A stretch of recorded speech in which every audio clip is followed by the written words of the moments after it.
Hey guys, Sarah Baker here with balancebabe.com. Today I'm sitting with Stef of Stef in the City. She's a dating expert and we're going to be talking about dating myths, what you shouldn't do on a date, and really how to just date in general. It's such a crazy world these days. So first, tell us a little bit more about what you do and the services you offer. Well, besides dating coaching, which a lot of people come to because there's so many different types of dating you can be doing these days, and whether you've been out of the dating field for 6 months or 6 years, everything changes very dramatically. We do matchmaking where we set people up and we have rules to our old-fashioned ways of dating. We have what's called a personalized social calendar. Where are the places you can go to meet somebody, and where should you be going to meet somebody that you're looking for, as well as we work with people on their online dating profiles because the pictures really do matter, as well as how you market yourself. First off, you want to avoid the bars as your main place. If there's something going on at the bar, that might be something you want to do. Like, there are some great networking events that are at bars, but clearly with the networking events, it's not quite the same, where you're there to meet people, not necessarily to pick them up, but to be able to form a connection for business. So some of the events I do recommend is Network After Work. They always have 300 to 500 people at their venues. So if you don't get there on time, you'll miss out.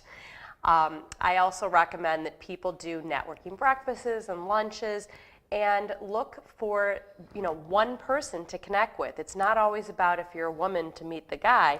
Meet some other girls and find out where they're going. Networking has almost become kind of the new singles arena, because people don't go to singles things as much that are labeled single, and that's what makes some of this a lot easier, because people can go and they can go with their married friends and still connect and give out a business card without worrying if that person's trying to make a move.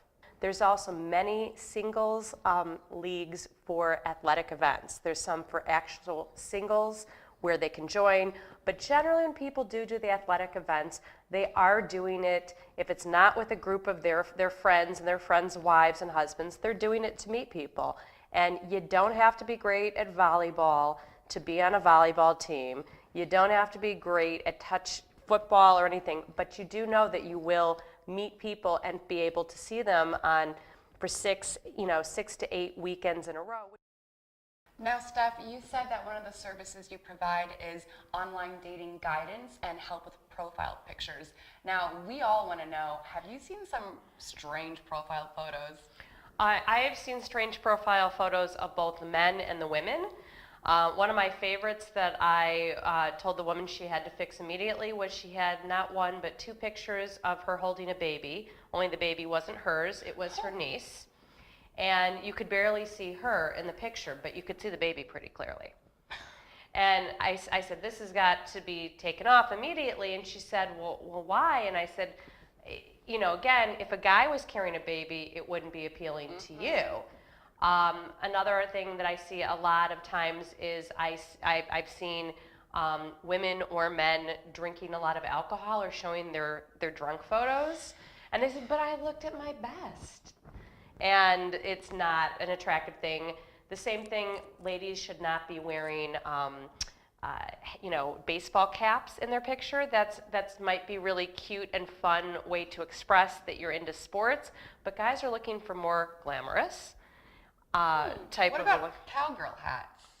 Just any type of hat? I think, again, you want, guys are going to be visual. If you probably were to ask a guy about a hat, it'd be the same thing with a woman saying that they like a guy to shave.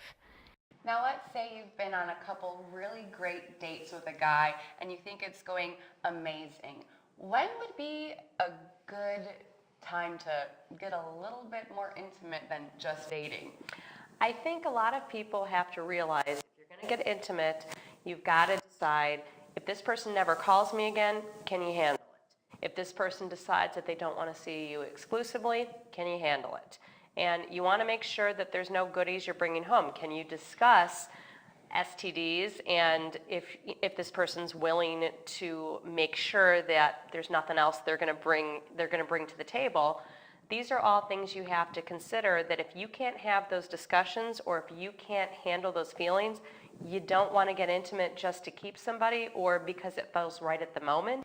So tell me, what are some dating blunders that you've seen with some clients? I think one of the biggest blunders is that people don't feel that a first impression is about how they perform on the phone call and planning the date. Women will get very upset when a guy doesn't plan a date. And what I mean by that is they should have some places to go. They should have reservations made. They should consider where the woman lives. So it's not the place that's their favorite watering hole that's down the street and it takes 20 minutes in the Arctic cold for the lady to get there. I think that, not being busy when you take the phone call, people take their phone calls in too many places. If it's someone you're dating, you need to be available. You don't want to be in a spot where you can't talk to them because it turns off guys or girls. And also, if a guy calls you these days, or, that you need to call him back sooner than later and not texting him back. That's a big one, texting. And for the guys, don't text and ask out. It just doesn't work. So Stef, what happens now when a woman goes to a networking event or function and she meets a great guy and now it comes down to dating? So do you have any dating myths that you think women think are real? I think that a lot of men and women feel that people who are very attractive have no problems dating, which is not true.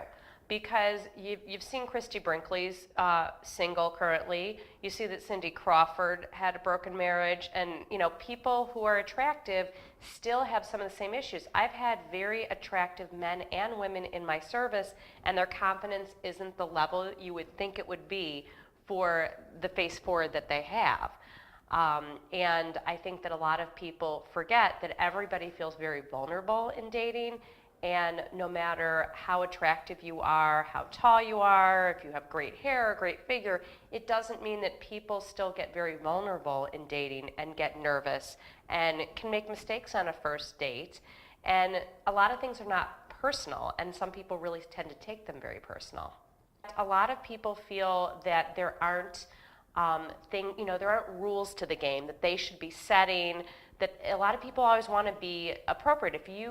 If you are somebody who feels very strongly and you don't want to kiss on the first date, you can't be upset if a guy tries to make a move on the first date. You have to put out there what you're comfortable with. Now, this might be completely off topic, but on the same note of finding love and finding the dates to really get to know guys, what are your thoughts on Tinder? I actually just saw something about Tinder that the founder claims that he met his girlfriend on Tinder. Oh, and so it works? I feel that Tinder is the type of thing, if you're going out of town and you'd like to meet somebody and have some company, I think Tinder's a great thing to do. I don't think that Tinder's necessarily something that you want to do if you're looking for a relationship. If you're looking for a date, I think it's something that can be fun. Now, ladies, I think it's safe to say that we know all the tips to preventing a dating blunder, how to navigate some myths, and really what some ways are to enhance your profile photo in Tinder and your online dating profile. And if you are really looking to find a guy and you don't have any time at all, visit stefandthecity.com and Stef will show you the way to true love.